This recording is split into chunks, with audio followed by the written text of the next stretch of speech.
बोलो शिव शंकर भगवान की जय, मैया पार्वती की जय। नारद जी का कपट चाल इस प्रकार उसके धर्म पूर्वक शासन करने पर देवता लोग शुभ रहने लगे। वे सभी मन ही मन भगवान शंकर का स्मरण करने लगे। तब भक्तों का भला करने वाले शंकर जी ने नारद जी को बुलाकर वहां भेजा। वहां सभी देवता इंद्र सहित उनकी ओर उत्कंठा से देखने लगे। फिर उनके दुख सुनकर देवताओं को आश्वस्त करके नारद जी जलंधर की सभा में गए। जलंधर ने नारद जी के चरणों की पूजा करते हुए हंसकर कहा, हे ब्राह्मण, कहिए आप कहाँ से आ रहे हैं, यहाँ कैसे आए हो? मेरे योग्य जो कार्य हो उसकी आज्ञा दीजिए। नारद जी ने कहा, हे महाबुद्धिमान राक्षस राज, तुम धन्य हो। मैं स्वेच्छा से कैलाश पर्वत पर गया था। वहाँ 10,000 योजन में कल्प का वन है। वहाँ मैंने सैकड़ों कामधेनुओं को विचरते हुए देखा है। ये वन चिंतामणि से प्रकाशित रहता है और वन बड़ा ही अद्भुत सरम सुरवरन में मैंने वहां पार्वती जी के साथ शंकर को भी स्थित देखा है। उनको देखकर मुझे आश्चर्य हुआ कि उनके समान त्रिलोकी में कोई समृद्धिशाली नहीं है। परंतु हे दैत्येंद्र, उस समय मुझे तुम्हारी समृद्धि का स्मरण हो आया। उसे देखने की इच्छा से तुम्हारे पास आया था। दैत्यराज ने प्रसन्न होकर नारद जी को समृद्धि दिखाई। उनके वैभव को देखकर नारद जी ने उसकी खूब प्रशंसा की। ब्रह्मा जी के हंस में विमान को लेकर आ गए हो तथा पृथ्वी पाताल के जितने भी रत्न हैं उतने तुम ले आए हो। इसमें मैं भारी प्रसन्न हूँ। परंतु तुम्हारे पास कोई स्त्री रत्न नहीं है। उसके बिना सब कुछ फीका है। तुम कोई स्त्री रत्न ग्रहण करो। ये सुनकर दैत्यराज काम से व्याकुल हो गया और कहने लगा कि ऐसा रतन तो कैलाश पर्वत पर योगी शंकर के पास है। उनकी सर्वांग सुंदर देवी पार्वती बड़ी मनोहर है। उनके समान सुंदरी कोई नहीं है। उसकी उपमा तीनों लोकों में नहीं है। तब देव ऋषि नारद देव कार्य की इच्छा से आकाश मार्ग से चल दिए। दूत संवाद।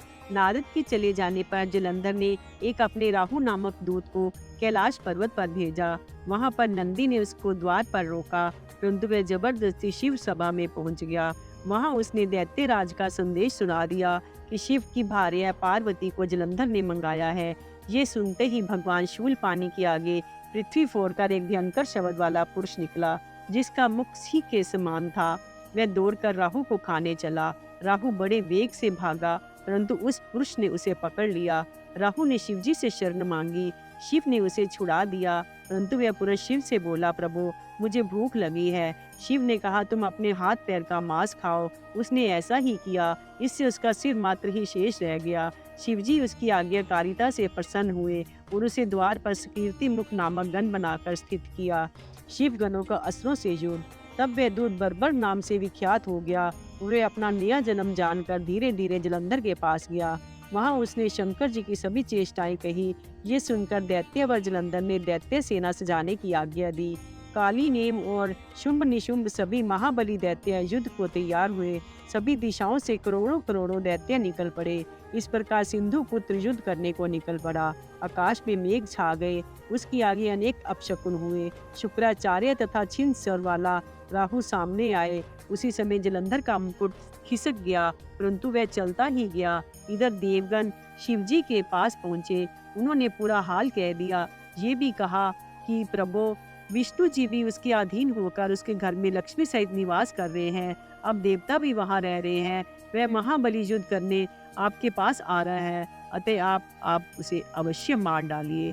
तब शंकर जी ने विष्णु भगवान को बुलाकर पूछा, ऋषिकेश, आपने युद्ध में जलंधर को क्यों नहीं मारा? बैकुंठ छोड़ उसके घर क्यों निवास करते हो?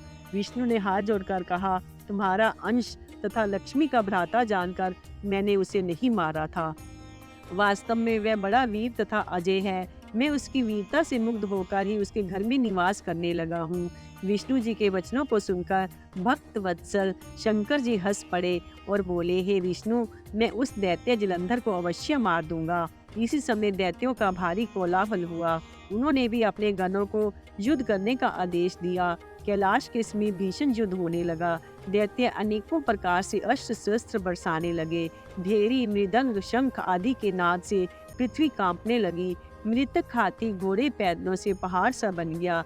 रक्तमांस से कीचड़ बन गई। दैत्यों के आचार्य शुक्र जी दैत्यों को मृत संजीवनी विद्या से जिलाने लगे। तब भगवान रुद्र के क्रोध की सीमा न रही। फिर तो उनके मुख से एक भयंकर कन्या उत्पन्न हुई, जिसकी दोनों बाहें ताल वृक्ष के समान थी। ये युद्ध भूमि में जाकर सभी अस्त्रों को चबाने लगी और शुक्राचार्य जी के पास पहुंचकर उन्हें अपनी योनि में छिपा लिया तथा वे स्वयं भी अंतर्ध्यान हो गई। शुक्र के गुप्त हो जाने पर दैत्य मलिन मुख हो गए। वे युद्ध भूमि छोड़कर भागने लगे। निशुंभ, कालिनेम आदि वीरों ने भागते हुए वीरों को रोका। गणेश, कार्तिकी आदि गणों के साथ उन दैत्यों ने भारी युद्ध किया। इस समय शिवजी के गण प्रबल थे। उन्होंने शुंभ, निशुंभ, कालिनेमी आदि गणों को पराजित कर दिया था। ये देखकर सागर का पुत्र जलंधर एक रथ पर सवार हो युद्ध में आया। उस रथ पर एक लंबी पताका लगी हुई थी। वह घोर गर्जन करने लगा। फिर जलंधर ने बाणों की वर्षा से कोहरा सा उत्पन्न कर दिया। उससे पृथ्वी आकाश सब ढक गया।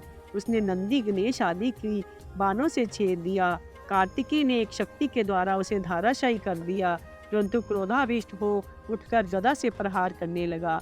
गणेश तथा नंदी व्याकुल हो धाराशायी हुए तथा वीरभद्र का सिर फट गया।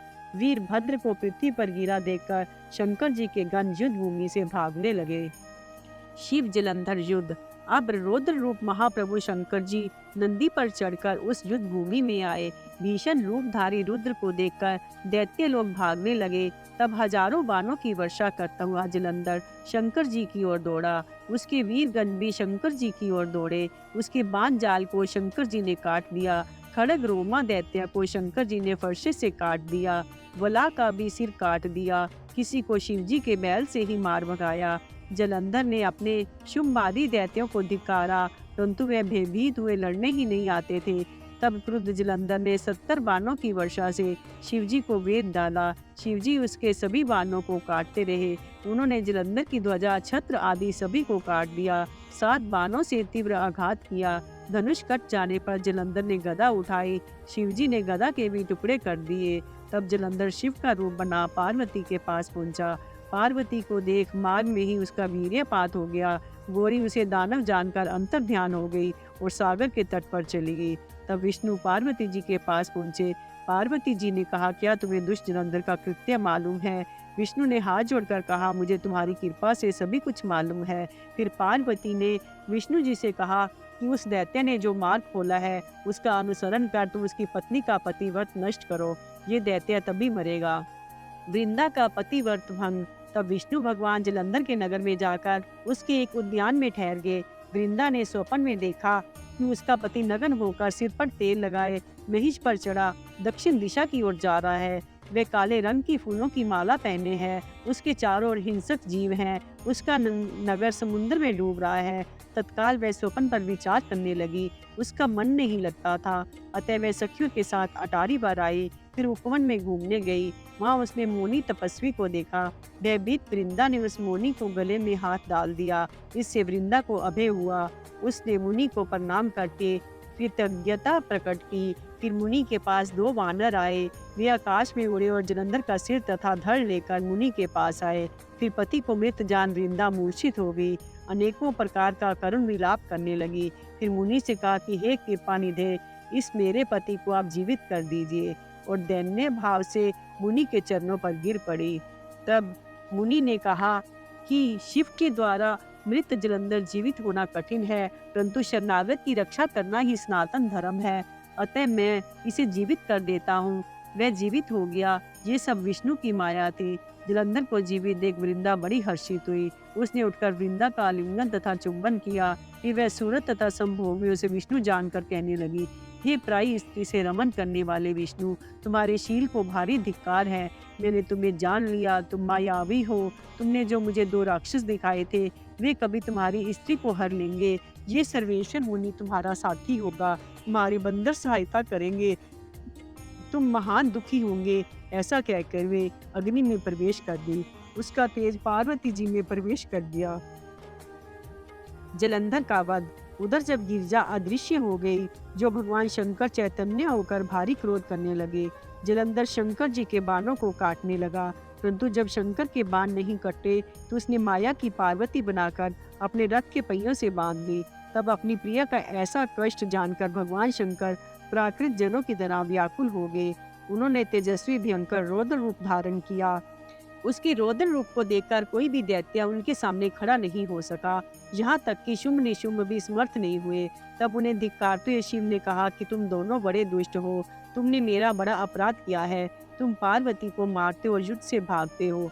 भागते को मारना पाप है, इससे मैं तुम्हें नहीं मारूंगा, परंतु गौरी तुम्हें अवश्य मारेगी। तब ऐसा सुनकर जलंधर क्रोध से जल भुन गया। उसने शिवजी पर घोर बाणों की वर्षा की। तब शिवजी ने अपने चरणांगष्ठ से बनाए हुए सुदर्शन चक्र से उसका सिर काट दिया। एक घोर आवाज के साथ उसका सिर पृथ्वी पर गिर पड़ा। अंजन के पहाड़ के समान उसके शरीर के दो टुकड़े हो गए। उसके रुद्र से संग्राम भूमि रंग गई। शिवजी की आज्ञा से उसके रक्त तथा मांस से रौरव नरक में एक कुंड बन गया। इस प्रकार उस जलंधर को मरा देख सभी देवता, गंधर्व, सर्प आदि प्रसन्न हुए। विष्णु मोहनाथ, धात्री, मालती और तुलसी का आविर्भाव। जब देवता स्तुति करके मौन हो गए, तब शंकर जी ने प्रसन्न होकर कहा, हे देवताओं, ये जलंधर तो मेरा ही अंश था, ये तो मेरी संसारिक लीला थी। तब सभी ने प्रसन्न हो विष्णु जी का वह चरित्र भी भगवान से कहा, जिस प्रकार उन्होंने वृंदा को मोहित किया था और वह अग्नि में प्रवेश कर परम गति को प्राप्त हुई। देवों ने ये भी बताया कि विष्णु जी तभी से वृंदा की सुंदरता पर मोहित हैं और शरीर में उसकी राख लपेटे हुए घूमते रहते हैं। आप उन्हें समझाइए, क्योंकि चराचर प्रकृति तुम्हारे अधीन है। ये सुनकर शंकर जी ने अपनी दुस्तर माया समझाई और कहा कि ये चराचर रूप जगत उसी माया के अधीन है। उसी में मोहित हो विष्णु जी काम के वश हुए। महादेव जी उमा त्रिवेदी की जन्मी है तथा परे है, वही मूल प्रकृति गोरा कहलाती है। अतः आप विष्णु जी के मोह को दूर कराने के लिए उन्हीं की शरण में जाइए। तब सभी देवता भगवती उमा के पास गए। उनके पास पहुंचकर प्रार्थना करने पर आकाशवाणी हुई कि मैं ही तीनों गुणों से पृथक होकर सर्वत्र स्थित हूँ। सत्य युग से गोरा, रजोगुण से लक्ष्मी, तमोगुण से ज्योति रूपा हूँ। अतः सभी लोग उन मेरी शक्तियों के पास ही जाओ, वे तुम्हारे मनोरथों को पूर्ण करेगी। तब सभी देवता गौरी, लक्ष्मी और सरस्वती को प्रणाम करने लगे। सभी ने भक्ति पूर्वक उनकी प्रार्थना की। तीनों देवियां प्रकट होकर उन्हें कुछ बीज देकर कहने लगी कि तुम इसे लेकर सब कुछ प्राप्त करोगे। सभी देवता उन्हें ले जाकर विष्णु जी के पास गए। वृंदा की चिता भूमि में डाल दी। उसमें धात्री, मालती और तुलसी प्रकट हुई। विद्यार्थी विद्या आरती के बीच से धात्री, लक्ष्मी के बीच से मालती तथा गौरी के बीच से तुलसी प्रकट हुई। धात्री और तुलसी ने प्रीति की। विष्णु जी ने उन वनस्पतियों को देखकर प्रीति पूर्वक वैकुंठ को चले गए। वे पूर्ववत सुखी हो शंकर जी का चिंतन करने लगे। शंखचूड़ की उत्पत्ति। सनत कुमार जी बोले, हे मुने, अब तुम पाप नाशक शिव जी के दिव्य चरित्रों को सुनो। विधाता के पुत्र मारीच और उनके पुत्र कश्यप थे। उन धर्मात्मा को दक्ष ने अपनी 13 कन्याएं प्रदान की थी। कश्यप जी की उन 13 पत्नियों में से एक का नाम धनु था, जो परम साध्वी, रूपवती तथा सौभाग्यवती थी। उसके बहुत पुत्र हुए। उनमें विपरीचित नाम का एक पुत्र बड़ा बली तथा पराक्रमी था। उसका एक पुत्र दंभमान हुआ, जो बड़ा विष्णु भक्त धार्मिक था। उसके कोई पुत्र नहीं हुआ तो उसने शुक्राचार्य से कृष्ण मंत्र की दीक्षा लेकर 1 लाख वर्ष तक पुष्कर में तप किया। उसके तप से तृप्त हुए देवता ब्रह्मा जी के साथ विष्णु भगवान के पास पहुँचे। विष्णु जी ने उन्हें समझाया कि डरो मत, मेरा भक्त दंभ नामक पुत्र प्राप्ति के लिए तप कर रहा है, मैं उसे वरदान से निवृत्त कर दूंगा। ये सुनकर संतुष्ट हो देवता अपने लोक को चले आए। इसके उपरांत विष्णु भगवान वरदान देने से पुष्कर में गए। दंभ ने कहा कि मेरा पुत्र महापराक्रमी, त्रिलोकी विजेता, देवताओं को जीतने वाला हो। विष्णु जी उसे तथास्तु कहकर अपने लोक को चले आए। समय आने पर उसकी पत्नी के गर्भ में कृष्ण का परम मित्र सुदामा आया। इसे पूर्व में राधा जी ने शाप दिया था कि पुत्र उत्पत्ति के बाद उसका नाम शंखचूड़ रखा गया। उसकी बाल लीलाओं में माता पिता बड़े आनंदित हुए। शंखचूड़ का विवाह। शंखचूड़ ने भी पुष्कर में जाकर कठिन तप किया। ब्रह्मा जी उसकी तपस्या से संतुष्ट होकर उसे वरदान देने आए। ब्रह्मा जी ने जब उससे वर मांगने को कहा तो उसने वर मांगा कि मुझे देवता न जीत सके। ब्रह्मा जी ने तथास्तु कहकर उसे श्री कृष्ण का अक्षय कवच दे दिया। तब उससे कहा है, तू बद्रिका आश्रम में चला जा, यहाँ तुलसी तप कर रही है, तू उससे विवाह कर लेना, वे धर्मराज की कन्या है। ऐसा कहकर ब्रह्मा जी अंतर ध्यान हो गए। वे बद्रिका आश्रम में तुलसी के पास पहुंचा। ब्रह्मा जी ने स्वयं प्रकट होकर उन दोनों समान गुण वालों को गंधर्व रीति से विवाह करा दिया। तब वे अनेक सुंदर सुंदर स्थानों पर जाकर तुलसी के साथ रमन करने लगा। शंखचूड़ राज्य प्रशंसा। इस प्रकार तुलसी के साथ विवाह करके वह शंखचूड़ अपने घर में आया। कुल गुरु शुक्राचार्य जी ने श्रेष्ठ आशीर्वाद दिए। देवता और दानवों का स्वाभाविक वैर कहकर उसको दानवेंद्र के पद पर अभिषेक किया। वह दैत्यों और दानवों को बड़ा भारी सेना लेकर इंद्र को जीतने के लिए गया। उस समय उसकी महान शोभा थी। इंद्र के साथ बड़ा भारी संग्राम हुआ। उसके तेज के आगे देव सेना भाग खड़ी हुई। देवता लोग गुफाओं और कंदराओं में जाकर छिप गए। महाप्रतापी शंखचूड़ ने देवताओं का हरण कर लिया। त्रैलोक्य उसके वश में हो गया। वे यज्ञ भाग छीनकर स्वयं ही इंद्र बन गया। सूर्य, चंद्रमा, इंद्र, कुबेर आदि सभी देवता उसके वश में थे। शंखचूड़ गोलोकवासी श्री कृष्ण का बड़ा भारी मित्र तथा भक्त था। वह पूर्व जन्म के शाप से दानव योनि को प्राप्त हुआ था, लेकिन उसकी बुद्धि दानवों की सी ना थी। सभी पराजित देवता ब्रह्मा जी के पास गए। सारा वृत्तांत उन्हें सुनाया। ब्रह्मा जी बैकुंठ लोक में उन्हें लिवा कर ले गए। सभी ने विष्णु भगवान की स्तुति की।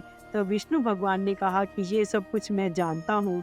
ये पूर्व जन्म का मेरा मित्र है, परंतु आपके लिए मैं शिव जी से भी परामर्श करूंगा, अतः आप चिंता ना करें।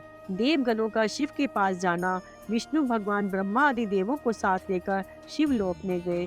वहाँ त्रिनेत्रधारी शिव को देखा। उनकी अपूर्व छटा थी। वे गणों से घिरे हुए थे। पार्वती जी के साथ रतन में सिंहासन पर विराजमान थे।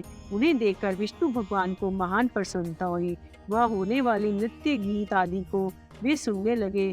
फिर वे देवादि देव की स्तुति करने लगे। हे प्रभु, हम शंखचूड़ से त्रस्त हैं, हमारी रक्षा कीजिए। हे गौरीश, आप प्रसन्न होइए और हमारा उद्धार कीजिए। तब शिवजी ने हरि से कहा, मैं शंखचूड़ को भली भांति जानता हूँ। वह राधा के शाप से राक्षस हुआ है। वह श्री कृष्ण का मित्र है। शिव ये कह रहे हैं कि तभी राधा से आई कृष्ण जी वहां आए। उन्होंने शिव की अनुकूलता के लिए वंदना की। शिव जी प्रसन्न हुए और वे भय रहित हो आनंद को प्राप्त हुए तथा शिव ने शंखचूड़ को मारने का आश्वासन दिया। पुष्पदंत शंखचूड़ वार्ता। इसके बाद भगवान रुद्र ने शंखचूड़ के पास गंधर्व राजा चित्ररथ को भेजा। उसका नगर महेंद्र और कुबेर के भवन के पास था। वहां पहुंचकर उस दूत ने कहा कि मेरा नाम पुष्पदंत है। तुम या तो देवताओं का अधिकार दे लो या मेरे साथ युद्ध करो। ऐसा शंकर जी का संदेश मैं लाया हूँ। जो विचार हो मुझसे कहो। उसने कहा, ये पृथ्वी वीर भोग्या है। मैं वीर हूँ, शंकर जी से युद्ध करूंगा। देवताओं को भाग नहीं लुटा सकता।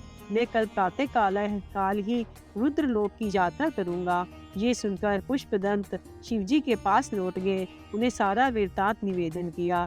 ये सुनकर शिवजी अत्यंत क्रोधित हुए। उन्होंने अपने वीरभद्र आदि गणों तथा भद्रकाली आदि को बुलाकर शंखचूड़ का वध करने की आज्ञा दी। स्वयं भी अपने वीर गणों के साथ चल दिए। उनके साथ 8 भैरव, 8 वसु, 11 रुद्र, 12 सूर्य, अग्नि, चंद्रमा, विश्वकर्मा, अश्विनी कुमार, कुबेर, यम, नलकूबर, सभी पार्षद तथा 100 भुजा वाली देवी भद्रकाली आदि सभी चले। काली की जीहा 1 योजन तक लपलपा रही थी। उसके हाथ में खप्पर था। वे आकाश स्पर्शी त्रिशूल तथा 1 योजन लंबी शक्ति लेकर चल रही थी। उसके साथ 3 करोड़ योगिनी थी तथा 3 करोड़ डाकिनी थी। चलते चलते चंद्रभागा नदी के तट पर एक नोहर वट वृक्ष के नीचे शिवजी ने अपना आसन जमाया। शंखचूड़ की युद्ध यात्रा। उधर शिवदूत पुष्पदंत के चले जाने पर शंखचूड़ ने सारा वृत्तांतपुर में जाकर तुलसी से कहा कि मैं कल बड़े सवेरे ही युद्ध को जाऊंगा। रात में उसने पति से अनेक बातें की। दोनों स्त्री पुरुष क्रीड़ा करते हुए सुख के सागर में मगन हुए। प्रातःकाल उठकर उसने पुत्र को राज्यभार सौंपा और उसे भार्या तुलसी के अधीन किया। फिर रोती हुई प्रिया को समझा बुझाकर सेनापति को बुलाकर सेना तैयार कराई। क्षण भर में ही उसके दुर्मद वीर युद्ध के लिए तैयार हो गए। उसने 3 लाख अक्षौणी सेना को साथ में ले लिया। उसने भी पुष्पभद्रा नदी के तट पर अक्षय वट के नीचे डेरा डाला। वहां से उसने शिवजी की सेना का निरीक्षण किया। तब दानवेंद्र ने शिवजी के पास अपना दूत भेजा और कहा कि मैं शंखचूड़ आ गया हूँ, क्या इच्छा है? शिवजी ने दूत से कहा कि तुम अपने स्वामी से कहो कि देवताओं से वैर त्याग कर उनसे संधि कर लो। उनका राज्य उन्हें दे दो। प्राणियों का विरोध बुरा होता है। तुम शुद्ध कश्यप की संतान हो। तब दूत ने कहा कि हे प्रभु, आपने जो कुछ भी कहा वह सत्य है, परंतु सारे दोष असुरों के ही नहीं हैं। आप देवताओं के पक्षपाती हैं। आपको ऐसा नहीं करना चाहिए। क्योंकि आप सबके ईश्वर हैं। तब शंकर जी ने कहा कि हम तो भक्तों के अधीन हैं, देव कार्य में युद्ध करने में मुझे कुछ भी लज्जा नहीं है। तब दूत शंखचूड़ के पास गया। शंखचूड़ को शिव जी की सभी बातों दूत ने कह सुनाई। शंखचूड़ ने युद्ध को ही उचित समझा और उसने फौरन अपने वीरों को युद्ध की आज्ञा दे दी। इधर सर्वेश्वर शिव जी ने भी अपनी सेना और देवताओं को युद्ध के लिए प्रेरणा दी। स्वयं भी तैयार हुए। अनेक प्रकार के रणवाद्य बजने लगे। दोनों पक्षों के वीर भयानक मारकाट करने लगे। महेंद्र का वृष्ण परवा के साथ युद्ध होने लगा। दंभ के साथ विष्णु, कालासुर के साथ कालका, गोकर्ण से हुतासन, काले से कुबेर, मला से विश्वकर्मा, भयंकर से मृत्यु, संहार से यम, कालंबिक के साथ वरुण युद्ध करने लगा। अभी तक पुत्रों सहित शिवजी वक्षमूल में बैठे रहे। उधर सारी सेना निरंतर युद्ध करती रही। अनेक युद्धों का प्रहार हुआ। पृथ्वी कटे हुए वीरों और वाहनों से पट गई। शंखचूड़ का युद्ध।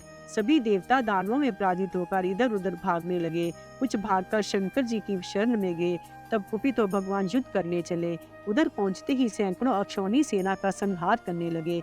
इधर काली भी अलग अलग दैत्यों का नाश कर उनका रक्तपान कर रही थी। सैकड़ों अश्व, हाथियों, दानवों को काली चबाने लगी। स्कंद ने सैकड़ों बानरों से दानवों का संहार किया। जो बचे वे भाग गए। तब अपनी सेना का इस प्रकार संहार होते देखकर स्वयं शंखचूड़ युद्ध करने को तैयार हुआ। वह कान तक खींचकर बाण चलाने लगा। तमाम युद्ध भूमि में अंधकार छा गया। उसकी माया को शिवगण तथा देवता भी नहीं जान सके। उसने स्कंद पर शक्ति का प्रहार किया। स्कंद भयानक युद्ध करने लगा। उन्होंने शंख के रथ का छेदन किया तथा उसके कवच, कुंडल, किरीट, वाहन सभी को छेद किया। दानव राज ने फिर शक्ति मारकर उन्हें पृथ्वी पर गिरा दिया। काली उन्हें उठाकर शिव के पास ले गई। शिवजी ने उन्हें जीवन दान दिया और वे फिर उठकर युद्ध करने लगे। वीरभद्र शंखचूड़ का भारी युद्ध हुआ। दोनों पक्षों में घोर संग्राम हुआ। काली दानवों का च्वरण करने लगी। भद्रकाली शंखचूड़ युद्ध। देवी ने युद्ध में भयंकर सिंहनाद किया। कितने ही दानव मूर्छित होकर गिर पड़े। विकराल दांतों वाली चंडियां वीरों का रक्तपान करने लगी। देवताओं के दल में भारी कोलाहल होने लगा। शंखचूड़ ने स्वयं काली के साथ युद्ध किया। काली ने अपने बाणों की वर्षा की। शंखचूड़ ने उन्हें शांत कर दिया। तब काली ने नारायण अस्त्र चलाया। तब दानेंद्र रथ से उतरकर उस अस्त्र को प्रणाम करने लगा। इस प्रकार वे अस्त्र स्वयं ही शांत हो गया। तब देवी ने ब्रह्म अस्त्र छोड़ा। दानेंद्र उससे भी बच गया। देवी उसके बाणों का च्यवन करने लगी। काली ने घोर गर्जन किया। इससे दानव भयभीत होकर भागने लगे। तब काली ने पाशुपात अस्त्र का प्रयोग किया, किंतु आकाशवाणी ने उसे रोक दिया, क्योंकि उसकी मृत्यु उससे नहीं लिखी थी। फिर भद्रकाली 100 लाख दानवों को चट कर गई। वह शंखचूड़ को भी खाने के लिए दौड़ी। तब दानवेंद्र ने उस रौद्र अस्त्र से रोक दिया। उसने अनेक अस्त्र शस्त्रों का प्रयोग किया। भद्रकाली ने उसे खंड खंड कर दिया तथा उसके चक्र आदि को वह नील गई। फिर शंखचूड़ काली के मुष्टि प्रहार से 7 चक्कर खाकर पृथ्वी पर गिर पड़ा। देवी ने उसे घुमाकर ऊपर फेंक दिया, परंतु प्रतापी शंखचूड़ वेग से कूदकर खड़ा हो गया। काली ने सुना कि आकाशवाणी के अनुसार ये दानव शिव के ही द्वारा मारा जाएगा। तब ऋषभ पर चढ़े शिव युद्ध भूमि में जाकर खड़े हुए। उन्हें देखकर शंखचूड़ ने रथ से उतरकर प्रणाम किया। फिर विमान पर चढ़कर कवच पहनकर धनुष उठाया और युद्ध करने लगा। उसने 100 वर्षों तक शिव के साथ युद्ध किया। परस्पर भिन्न अस्त्रों से वे दोनों लड़ते रहे। काली ने आकर अनेक राक्षसों का च्यवन किया। वीरभद्र और नंदी ने अनेक वीरों को मार गिराया। बचे बचाए दैत्य वीर भाग गए। शिवजी द्वारा शंखचूड़ का वध। अपनी सेना को भागते देखकर दानवेंद्र को भारी रोष हुआ। वह मेघवत बाणों की वर्षा महादेव पर करने लगा। वह दृश्य ही छिपकर भेद दिखाने लगा। देवता उसकी माया को समझ नहीं सकते। शिवजी ने उसके वध के लिए अपना त्रिशूल उठाया। उसका तेज सहन करना तेजस्वियों को भी कठिन था, अतः आकाशवाणी ने उसे चलाने का निषेध किया। आकाशवाणी ने कहा, आप वेद मर्यादा का नाश ना करें। इसके पास जब तक विष्णु का कवच और पतिव्रता स्त्री है, तब तक इसको ना तो जरा है और ना मृत्यु। तब शिवजी ने त्रिशूल रोक लिया। फिर शिवजी की इच्छा से विष्णु वहां आए। उन्होंने वेद ब्राह्मण का वेश धारण करके उससे भिक्षा मांगी। शंखचूड़ से उन्होंने कवच मांगा। दानवराज ने वह दे दिया। फिर वे उसी रूप से उसकी स्त्री तुलसी के पास पहुंचे। महाविषादर विष्णु ने उसके साथ विहार किया। समय पाते ही शिव जी ने एक विजय नामक शूर असुर पर चलाया, जिससे उसका संहार हो गया। तभी आकाश से धुंधभी बजने लगी, फूलों की वर्षा होने लगी, शंखचूड़ भी शाख मुक्त हो गया। उसकी हड्डियों से एक प्रकार की शंख की जाति पैदा हुई। बोलो शिव शंकर भगवान की जय, मैया पार्वती की जय।